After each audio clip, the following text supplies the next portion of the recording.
L'Éternel lui apparut parmi les chênes de Mamré comme il était assis à l'entrée de sa tente pendant la chaleur du jour.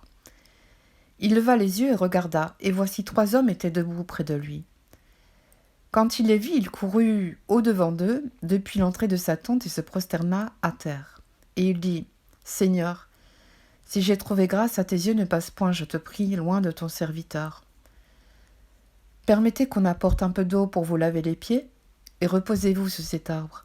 J'irai prendre un morceau de pain pour fortifier votre cœur, après quoi vous continuerez votre route, car c'est pour cela que vous passez près de votre serviteur. » Ils répondirent, « Fais comme tu l'as dit. » Abraham alla promptement dans sa tente vers Sarah et il dit, « Vite, 3 mesures de fleurs de farine pétrie et fais des gâteaux. » Et Abraham courut à son troupeau, prit un veau tendre et bon, et le donna à un serviteur qui se hâta de l'apprêter.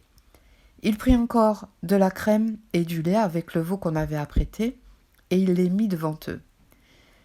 Il se tint lui-même à leur côté sous l'arbre, et ils mangèrent.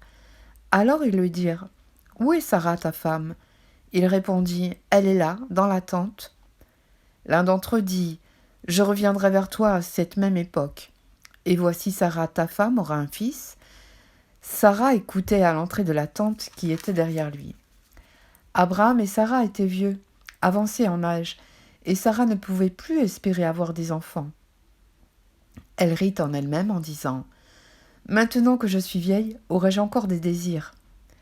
Mon Seigneur aussi est vieux. » L'Éternel dit à Abraham, « Pourquoi donc Sarah a-t-elle ri en disant, « Est-ce que vraiment j'aurai un enfant, moi qui suis vieille ? Y a-t-il quelque chose qui soit étonnant de la part de l'Éternel ? Au temps fixé, je reviendrai vers toi, à cette même époque, et Sarah aura un fils. » Sarah mentit en disant, « Je n'ai pas ri, car elle eut peur. » Mais il dit, « Au contraire, tu as ri.